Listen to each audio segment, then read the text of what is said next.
with the lecture. So this is our second lecture in chapter 4.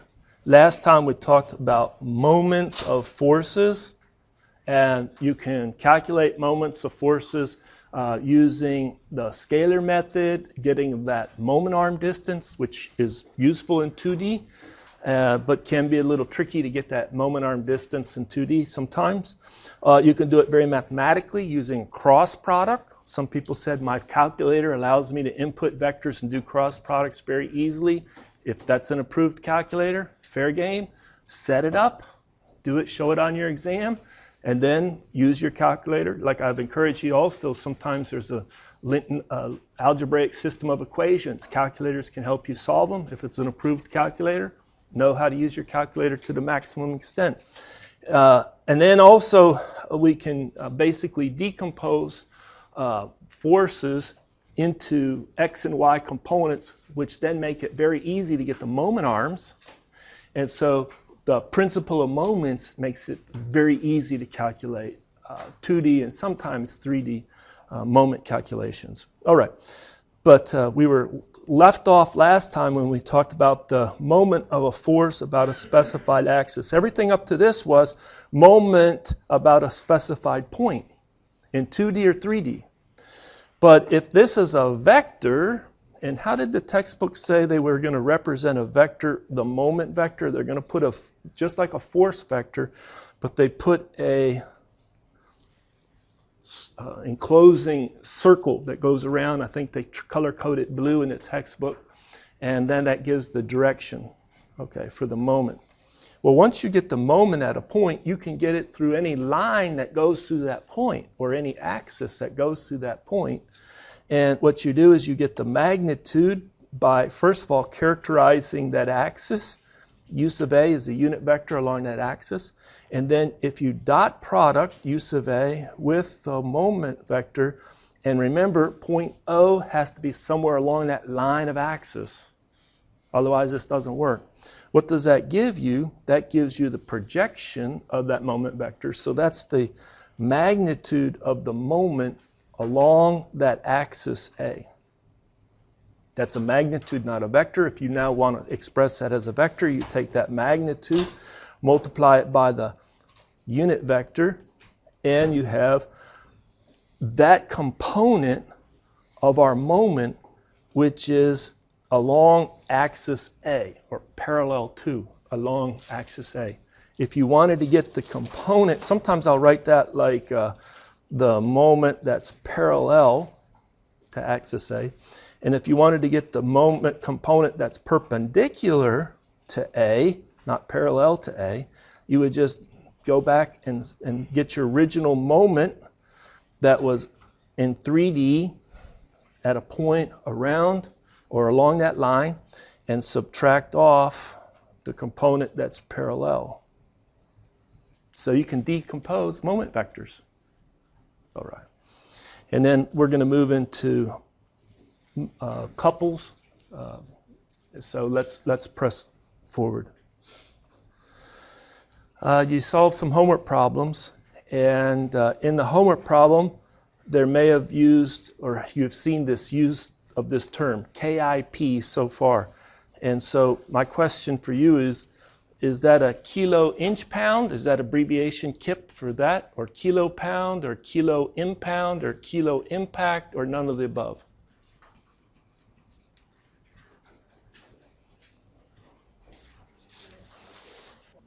All right, so let's do this one. Maybe I should have asked, this is a better question. How many chapters have we covered so far? Chapter 1, Chapter 2, Chapter 3, and we're in Chapter 4. How about the numeric response? Where was KIP first introduced? By a chapter. Just 1, 2, 3, or 4. A little easier, right? Maybe we'll get more correct on this one. So let me go back and say not what page, but what chapter. And then we will just have the 30 seconds.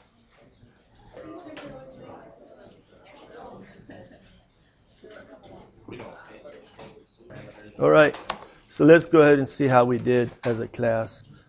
It is truly in Chapter 1, believe it or not. All right, and then what did I have before? What is a kip? It's a kilopound. This is one of those crazy things in engineering. It's like, hold it. Doesn't the K and then the I and then the P stand for something? Maybe, I don't know, kilo, inch, pound? That would make sense. That would make sense. But sometimes things don't make sense, right? And so it's a KILOKIPOUND-KIP. All right? All right. So it is discussed and used in this class. Let's press forward. We're going to solve this problem last time. We have an A-frame. It's being hoisted into an upright position by a vertical force of 800 newtons. And determine the moment of this force about a particular axis, the y prime axis, which passes through points A and B. So A is at the origin and B is out where the other leg of this A-frame is pivoting or being lifted. So you could see or imagine that this A-frame first was just in the XY plane, and then the force has lifted it up such that this blue shaded triangle shows that from this line out up to the other corner, point C of that A-frame, it's been raised by what, 15 degrees? 15 degrees up. Okay. Solve it using a vector analysis technique where you use a cross product, and then a scalar analysis technique where you pick a moment arm. Moment arms in 2D are a lot easier than moment arms in 3D, but you do have moment arms in 3D as well. So let's worry first about the vector analysis using cross product. How would you solve that problem? Define where your points are first. Yeah, I would do this. I would say, where's point A, where is point B, where is point C? You get to where the points are. All right. This point right here is going to give you big trouble. It's just going to be a challenge, because when it was laying on the ground and this angle was 0, that wasn't too bad. It was at in the middle laying back down here, but this distance of 6 meters is the frame length. It's the frame length, not the length down on the ground. Well, what you have is you're looking at like this point right down here, or this point.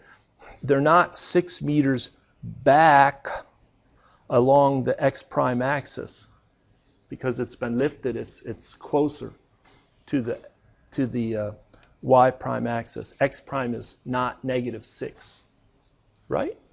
All right. All right. The other thing that gives you fits is that you have two coordinate systems. You have the x, y, z.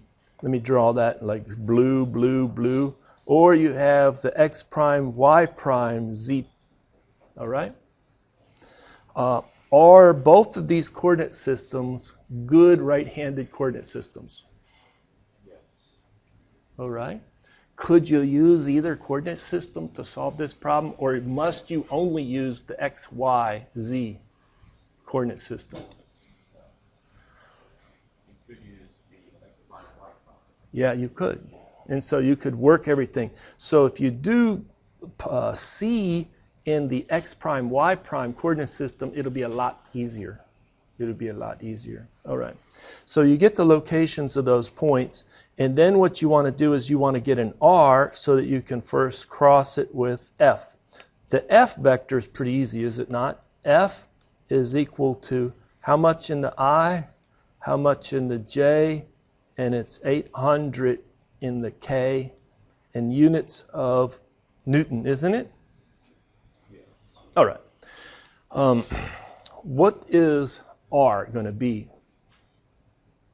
Not numerically first, just what does it have to be? It has to be from blah to blah. From where to where? From the middle of AB, from that point to C. To calculate that moment of that force, let me kind of go from A to C. Would that R work? Yes. Yes, it would. Let me ask this question.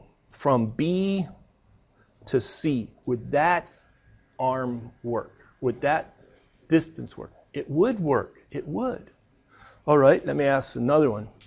They didn't label a point right below C, but let's label a point D. You see D, right? Would the point A to D work? Would A to D work? Then what I'm going to do is I'm going to take and cross it with F to get the moment about point A. So the question is will R work that goes from A to point D? A is yes, and B is no.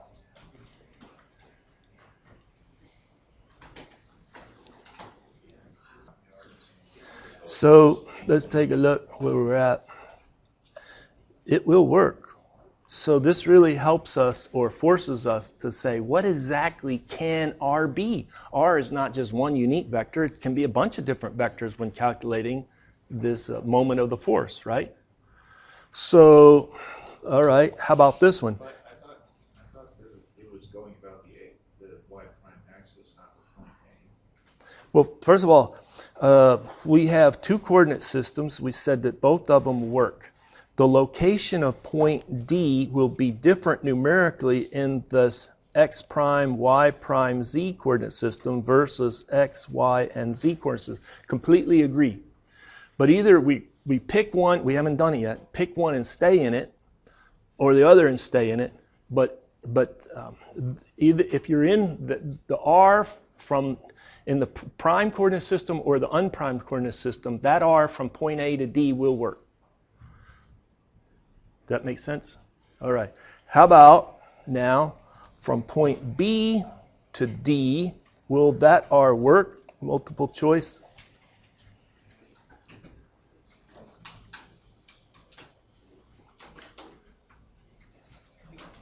All right. So let's see how we do on that one. It'll work. It will work. Going from A to D. In either coordinate system, your points will be different, but either coordinate system, if you do the rotation of the one coordinate system with respect to the other, the distance or the magnitude of that R won't change. That's irrelevant of the coordinate system. It's just where the locations of the individual points are. All right, they didn't introduce, let me try and clean this up a little bit some more so you can see it. They didn't introduce, we introduced this point D right here. They didn't introduce a point for that. Let's call it E. We haven't talked about E. All right, will R, can I go from point E to D? Will that one work?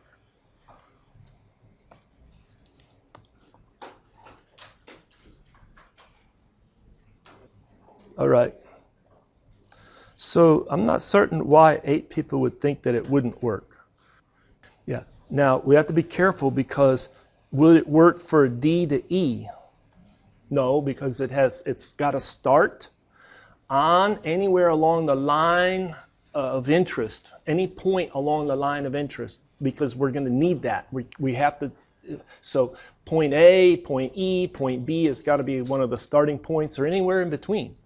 And then its terminal point doesn't have to be where the force is applied to the object.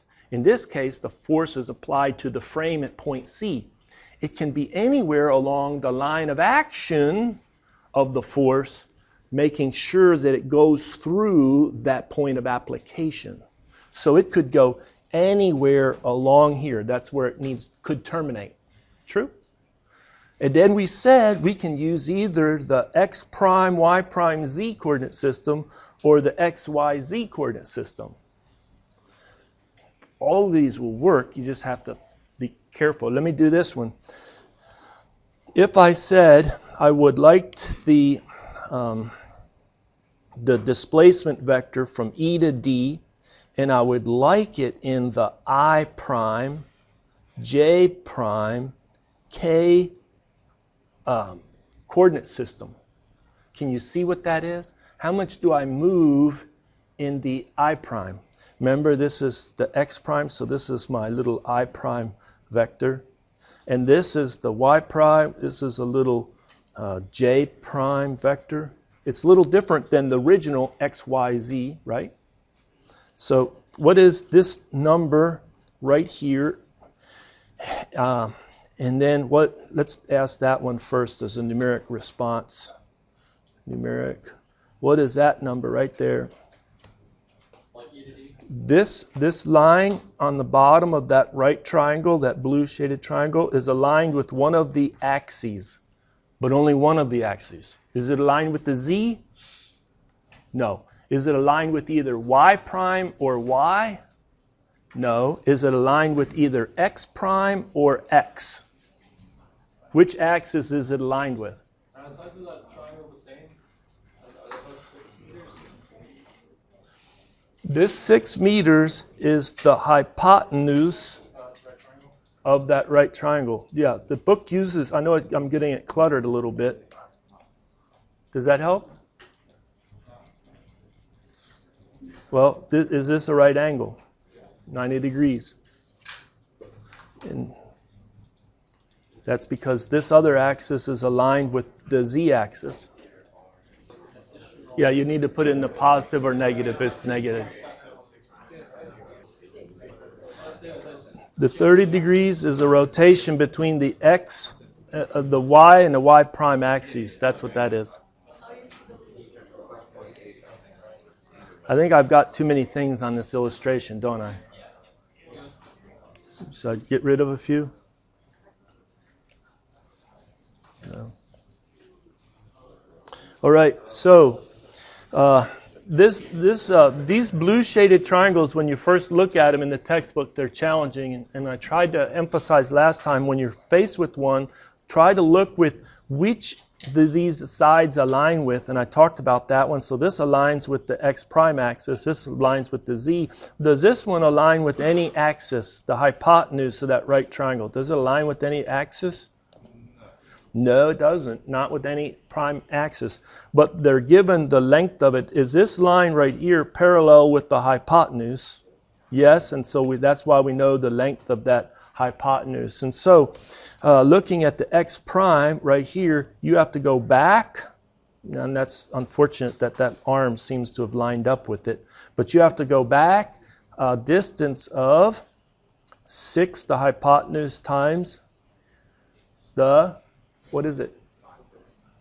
Sine. Hold it, that's this. Cosine. Cosine, right? Cosine of the angle 15. Let's go ahead and see what that gives us. So we're looking at negative 5.8. Does the sign matter? Yes, unfortunately it does matter. Yes. All right, there. Now let's do this one.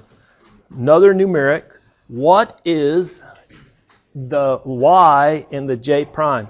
What is that coefficient in this representation?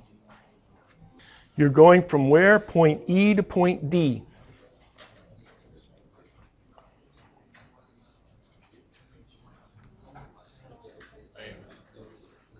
All right, so a lot of you got it. The thing is some of you were thinking, where is the location of point E?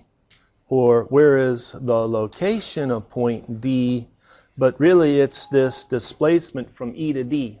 And so in the y prime, isn't this line right here a line of constant y prime? Yeah, constant y prime, such that it's 0. That second coefficient in that displacement vector is 0. So this is 0. This was what? Negative, I forgot, 5.80. All right, how about this one? What is the coefficient in the k? Let's go ahead and start that. For the displacement vector from E to D, from point E to D.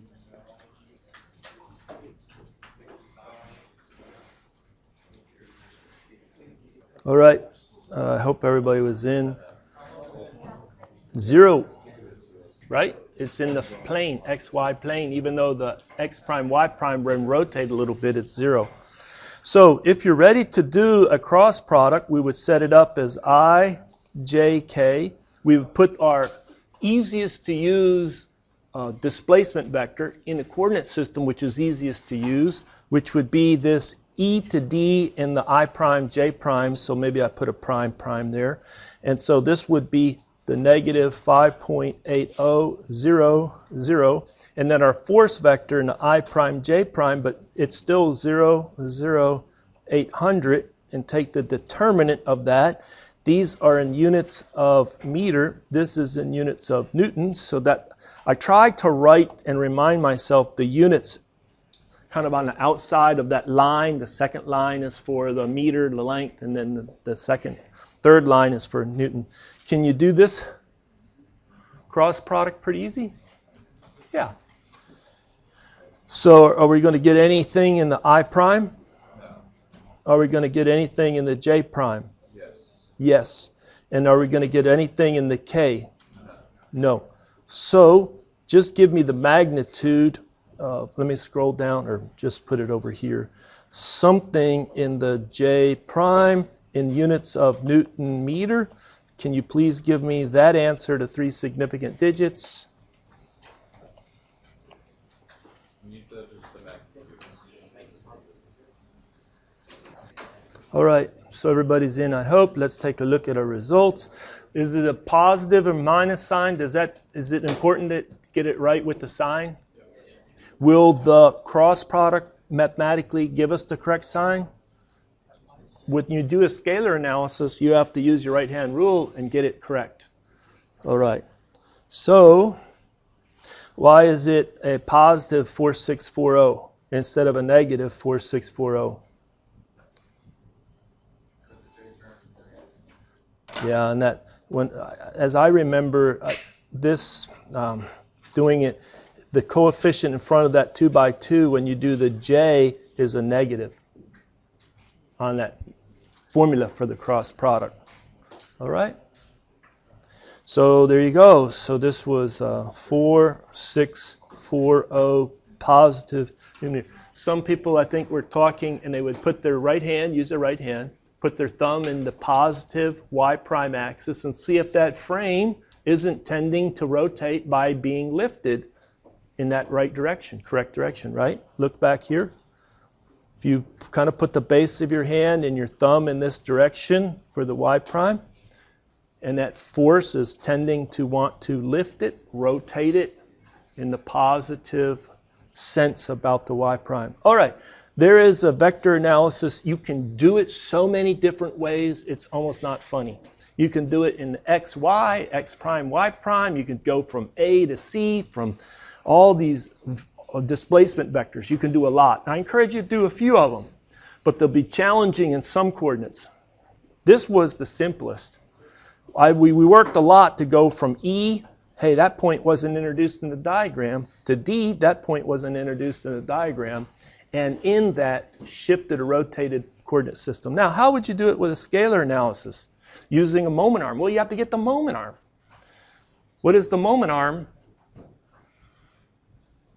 Anybody want to take a shot at saying what the moment arm is in their own words? In 3D? If you go in 2D, remember we had maybe our force like this, we had our axis of that force, we had our point, and then we get this shortest distance. It's still the same concept, the shortest distance, but it's from any point along a line of interest to any point along the line of application of that force on the object. And so if I do that shortest distance, guess what it's going to be with respect to one line? And I didn't draw it so well, but guess what it'll be with respect to the other line? Perpendicular to both of them, will it not? Let's go back and look at this point. If I go from, let me clean this up, sorry it gets so messy. If I go from point A to point C, along that line, will it be perpendicular with the axis y prime at point A? No, it won't. If I go from point, what did I call this one, E, to point C, will it be perpendicular to the line y prime? Yes, it will. But will it be perpendicular up here when it's going through this line? Nope. But if I go from point E to point D, will that be perpendicular right there? Yes. You know what? We basically worked our choices of points and coordinate systems such that we did get the moment arm. So for this problem, guess what the moment arm is? That distance, which is 6 times the cosine of 15, which is 5.80. So to calculate it using a scalar analysis, you would just say, I have the magnitude of the force and the moment arm. And sometimes in 3D it's a little tricky. This problem, it's actually pretty easy to get it in 3D. Same answer. But once you do the scalar analysis, you have to use your right-hand rule to get the sense of rotation about the y prime axis. True? Now let's talk about moment of a couple. Well, what exactly is a couple? Couple is two forces which are parallel and they are equal and opposite, and they're separated by a distance d. So if I have an object and I have a force applied right here, I could have an equal and opposite magnitude. Maybe it's applied right there, and that would be maybe negative F. If this is positive F, that's negative F. So we have lines of action going through those forces, and the perpendicular distance, the separation distance, is d. Well, if you do have a couple acting on this object, it will exert a moment which is equal to the magnitude of F times d. Let's say you take your two hands on a steering wheel, and one you're pulling down and one you're pushing up on that steering wheel. That's a couple. That's a couple. All right, long as the right hand and left arm are able to make the same force and opposite direction. All right, we have two couples acting on the object. So I have four forces. There's going to be two couples. Either this is A, that's the first couple, or this is, and this is B and B. You know, it's kind of, or which way is it going to be? Come on, this is too easy. It's going to be A and B, right? These are the two pairs, and this is the two pair. True? So can you see the two couples? Sure. Now, they're acting on this object. What is the resultant couple? What is the resultant couple? Which means I need the moment resultant due to the sum of the moment from this couple due to F1, let's call this F1, and the couple moment due to F2. And I sum them up, and I have then the resultant couple from both sets. Okay? So let's do this. This answer will be in units of foot, pound, and if it's in this sense of rotation, because it's a 2D problem, we will consider that the positive. The counterclockwise is our positive sense of rotation. Can you work to give me the answer for this? Do you want to bust it into first only this part? Let's do this part only first. Just do F1. Got it? Give me that answer for what is the magnitude. Be careful of the sign. All right, let's go ahead and start.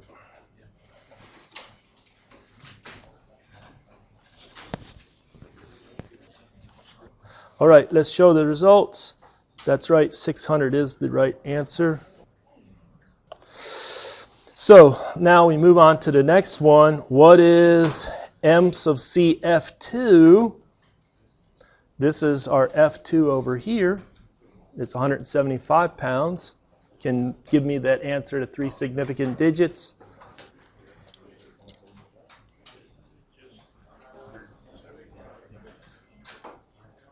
All right.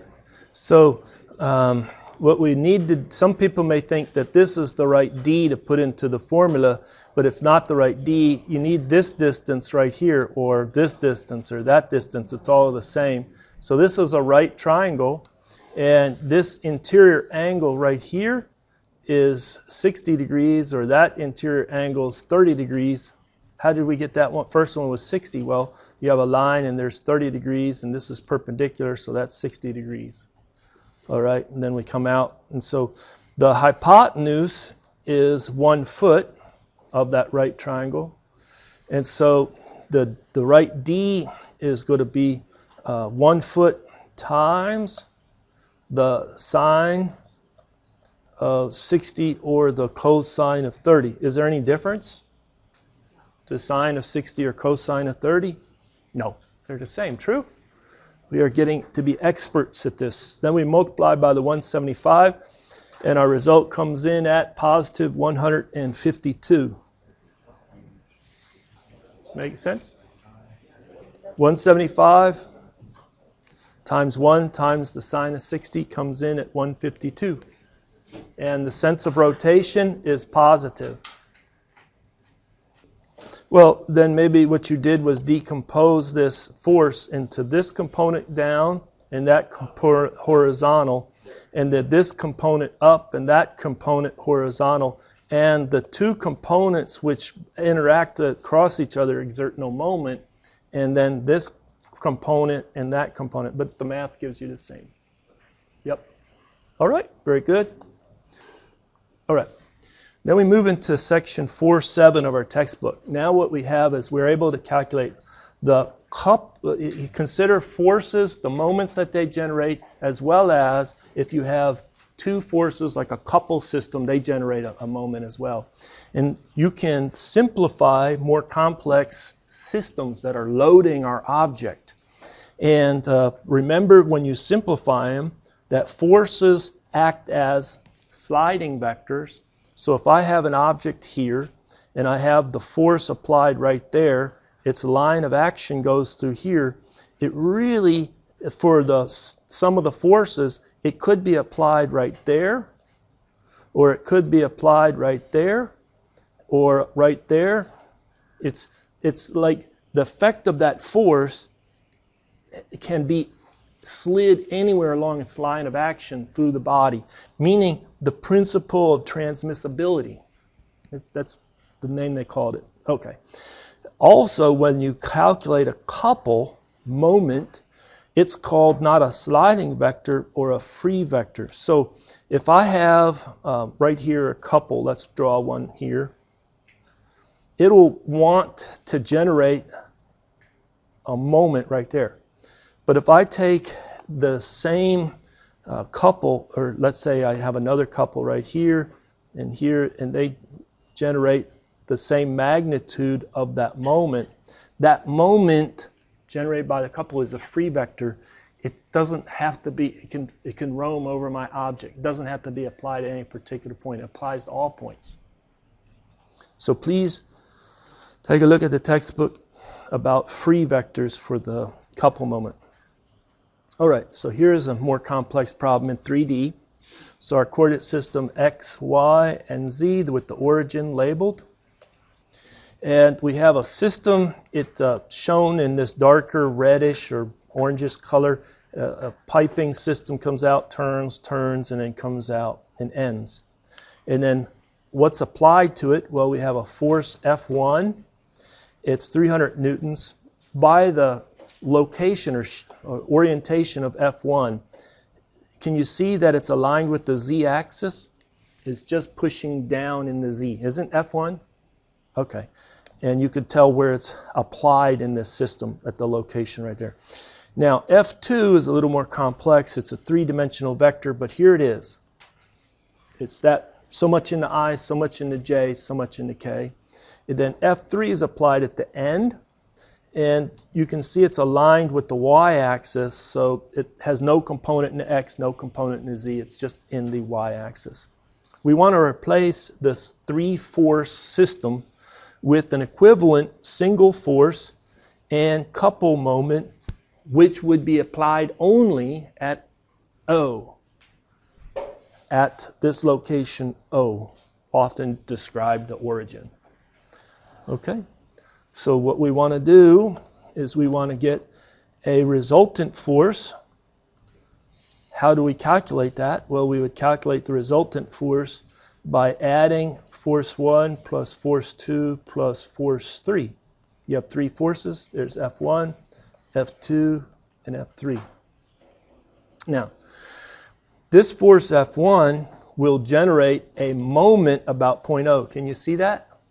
So you can think of the moment about 0.0 generated by F1, you can calculate that. You can also calculate the moment about 0.0 that the second force will generate, and the moment about 0.0 that the third point generates. Well, because we're going to take these 3 forces, concentrate them at O, and come up with some F of R, we have to generate or introduce a moment that we will apply at point O of the resultant force system such that they're equivalent. So this one, actually they dropped the R on it. That's just the moment resultant is equal to the moment of F1 plus the moment generated by force F2 plus the moment generated by force F3. That's how you get the equivalent couple moment that's applied at the point O at the origin. Can you see the similarity between these two equations? This one's kind of old. You'd probably say boring. That's easy. I understand that. A resultant force. This one's new, a little more complex, a little more intriguing, a little more difficult. Okay? So what you would do, let me just sketch through this one in the interest of time.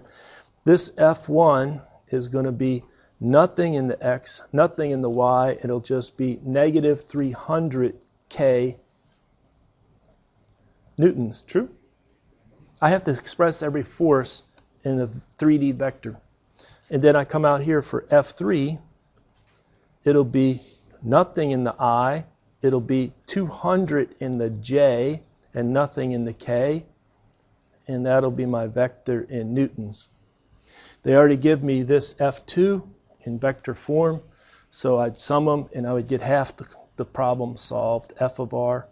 It would be negative 200 in the I plus 700 in the J, and then minus 600 in the K, all having units of Newton. All right, how would I then calculate the moment of that first force about 0.0?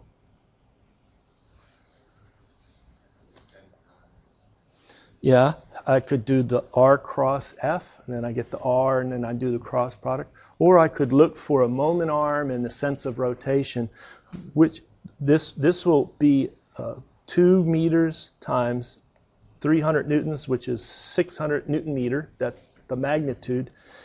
How will it want to rotate?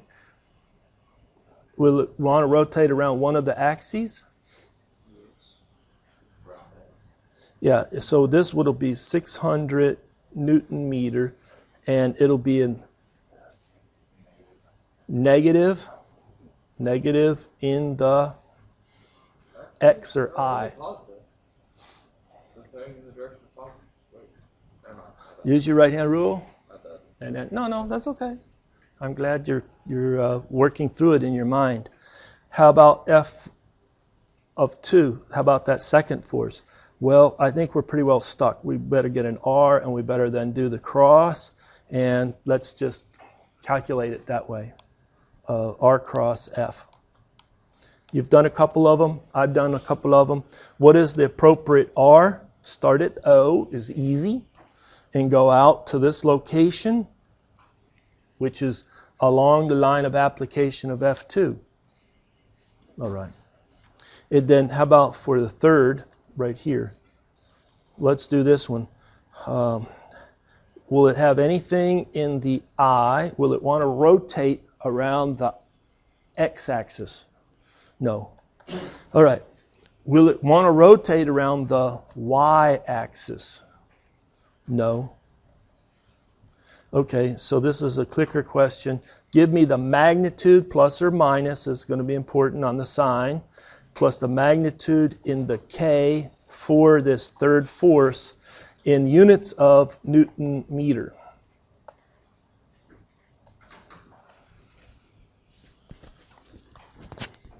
All right, everybody in? Well, I wish I'd give more time, but we have to press forward. So what was that moment arm distance? What you do is you can take that force vector anywhere along the line of move it back here. Now you have an easy moment arm distance to the z-axis, which is 1.5 meter. So 1.5 times the magnitude 200. Use the right hand to get the sense of rotation. It's positive 300. Right? All right. Let's press forward.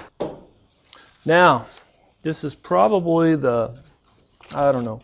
Some sections of our textbook are pretty dense mathematically and then also conceptually a little challenging. Maybe chapter 1 didn't challenge you. Maybe chapter 2 didn't challenge you. Maybe chapter 3 didn't challenge you. Well, welcome to section 4.8. Now we can really simplify some complex force and couple systems. And if it's a concurrent force system, oh, by the way, it'll simplify this way. What's a concurrent force system?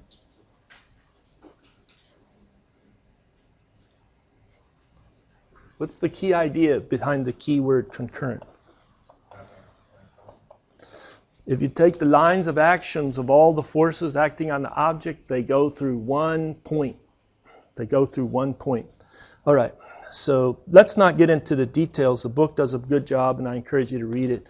But you can basically get F of R, and there's no couple moment needed to get the equivalent resultant system. How about for a coplanar force system? What do you mean by coplanar? That's another key word, coplanar. What does that mean? Same plane. All in a plane. Think about 2D in X and Y. So F of R acts as a moment arm from points, and then no couple moments are needed if you have coplanar system.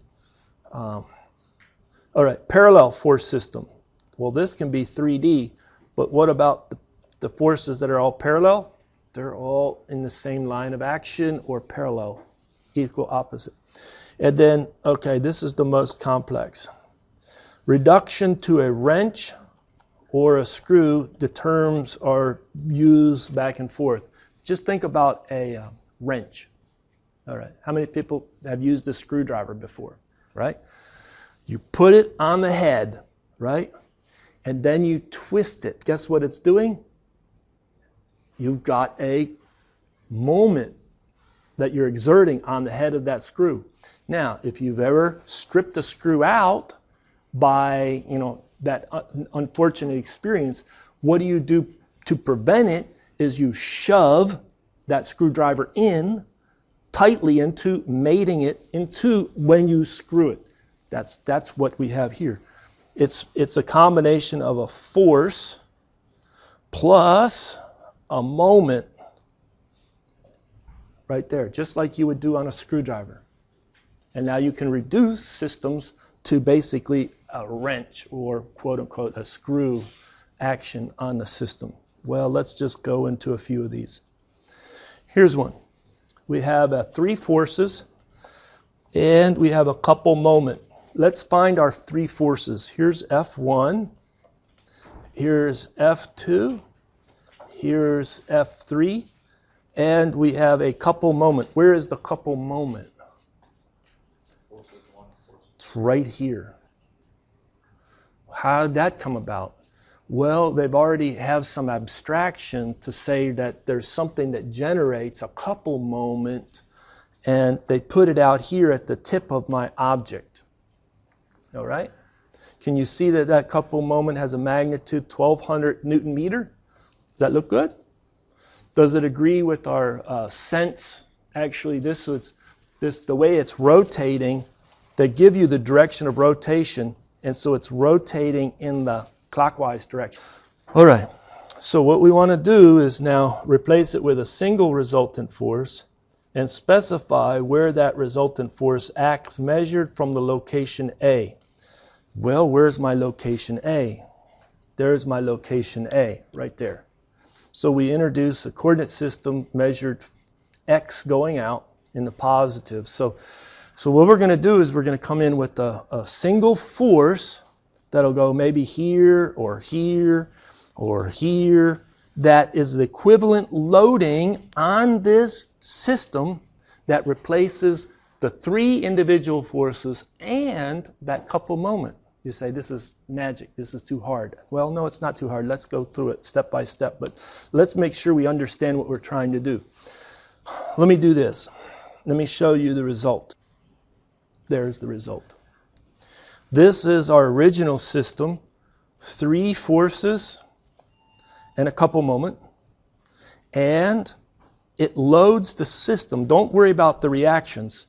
You know, some of you may be thinking about these reactions. Don't worry about the reactions. We'll get to that. This class gets more complicated. I know. You're itching to get there. Don't worry about it. But I'm just going to replace, or the problem asks us to replace it with a single force and at a judicious location away from A. And that judicious location is a 1.225 meters to the right. All right. And that force has a magnitude of 1466 newtons and has a slight tilt to it. So there's a slight force back in the negative x, but primarily it's downward directed. This is equivalent to the original system. It has the same tendency to push down and back on that system, as well as make it want to rotate as the original system. Make sense? All right, now let's go back and do the math. Sometimes it's hard to figure out what we're trying to do.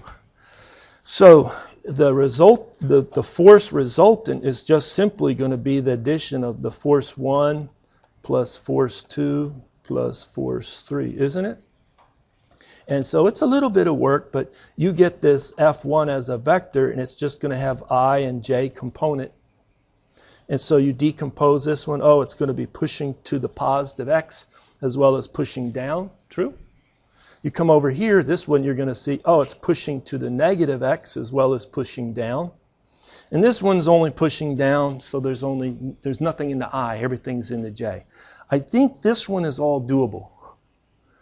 But now we get the resultant moment, but we don't have a resultant moment that needs to be applied at A. What we're going to do is we're going to move the resultant force over a judicious amount, x is what we're going to solve for, such that the force resultant applied at that distance x, isn't that a moment arm times a force? And this is only going to be the downward y component because it does have a little bit of an x component, FRY, and FRX doesn't exert a moment. It goes to the line of action of A. Okay. And that has to equal the original system. And so does this original system generate, does F1 generate any moment about point A? Sure. It doesn't because of the horizontal component, but the vertical component it does. Maybe I should draw it over here. Right? So this is going to be F1 in the Y, F1 in the Y times D1. This distance D1, can you see what that's going to be? 2 meters. And then I have to use my right-hand rule to see is that a positive sense of rotation or negative sense of rotation. And I'm going to take around this point A, I'm going to take anything that goes that direction is going to be positive. All right. So this would be positive. How about for F2 in the Y? Well, there's moment arm is 0 with respect to A. How about F3? Well, we're going to have, maybe I should put the force over here. And so we're going to have F3 in the Y. And then we're going to have its moment arm distance of D3, which is 2.5 meters. That's what D3 is. And then I think, okay, is that making it want to rotate in a positive sense or negative sense? Negative sense. Negative sense. And then I look at this one, and they showed me, oh, it's 1,200 Newton meter, making it want to rotate that way. So this is negative 1200 Newton meter. This equation gives you a way to solve for x. How do you solve for x? You take and divide the right-hand side by FRY. Move that over, and there you go. That's how you calculate that offset, so that it has the right moment, the equivalent system. But there is the resultant, okay? Okay, there's this is equivalent system.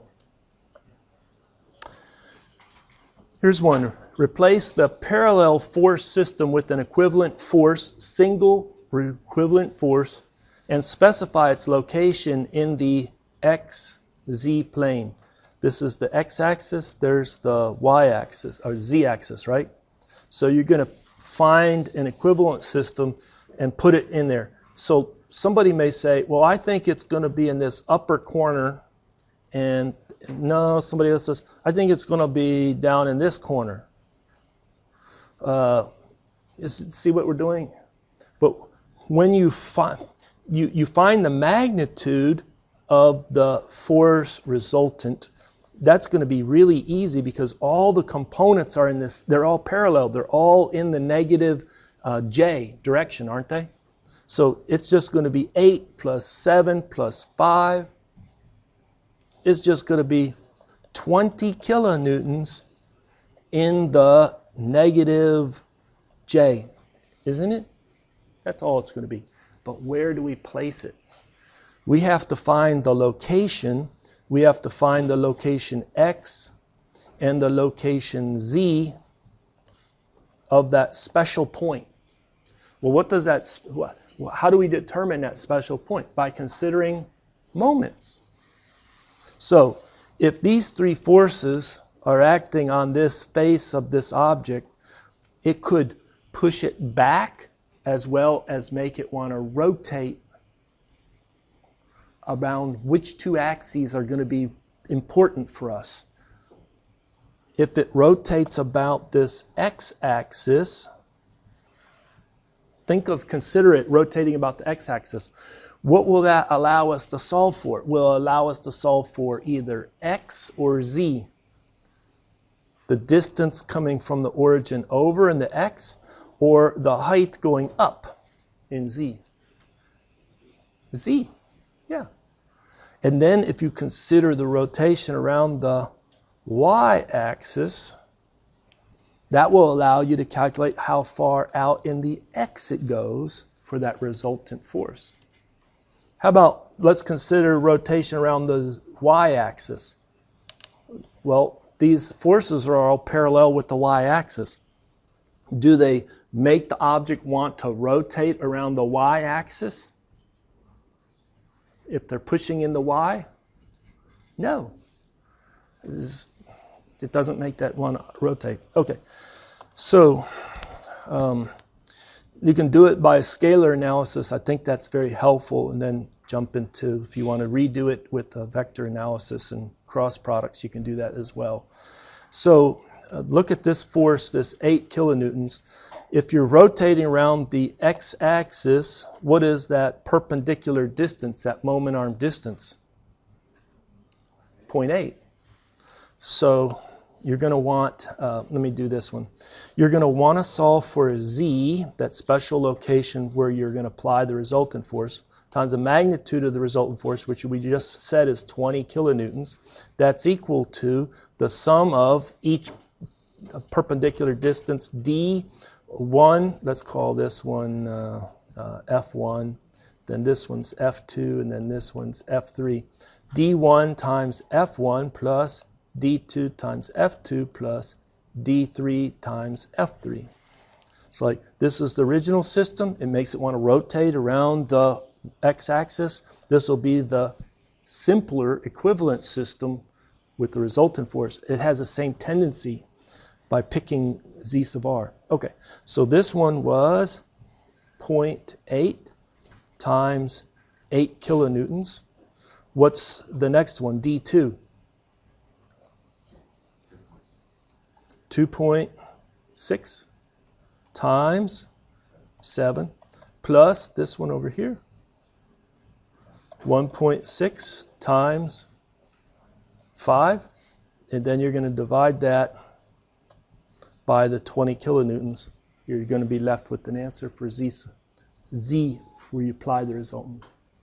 Likewise, you do the moments about the Z-axis, you'll get that x of r times f of r is equal to this d times f1, but this d now for f1 is going out this far, isn't it?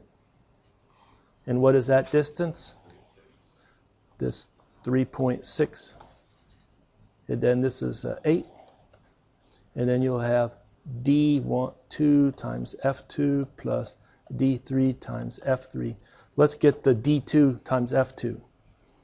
This is 2 up here. It's also 3.6, isn't it? 3.6 times, I can't read it now, 7. And then the last one is a 1.4 moment arm. And a magnitude of 5. You divide by the 20, and that will give x of r. Make sense? So we solved you can solve problems where you have a parallel force system in 3D. And then we had equivalent system where this is, let me ask, in the category of systems, concurrent, coplanar, parallel forces, or with a wrench, reduction to a wrench, which one is this one? Coplanar. It's coplanar. And you're able to reduce it to only a force acting at a particular distance right here with no needed couple moment applied. All right. When you go to I think the next simplest one, parallel forces, you just get the resultant force, F of R, at a particular location and no need for a couple moment. All right. Let's see what we got in our future here. Right. We have 2 wrenches and a force in this system. Where are the 2 wrenches? Well, a wrench consists of a force with the couple moment at the same location.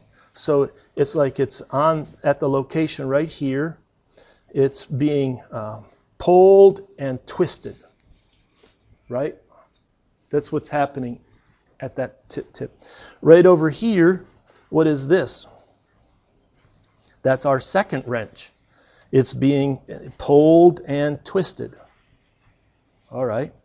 And then we had one force. That's this force right here. There's no accompanying moment with it. All right. So now you want to replace this 2 wrench and 1 force system with an equivalent resultant force and couple moment at point O. Did I say this was the most mathematically and conceptually challenging part? Probably of the whole course. You said it was going to be difficult, but the other chapters might not have messed with this one, right? But you just have to stay alert what we're trying to do. We're trying to replace and get an F of R, and we're going to get the moment, a resultant moment, which is a free vector, and we'll apply it at O, conceptually at O. That's what we're looking for, 2 things.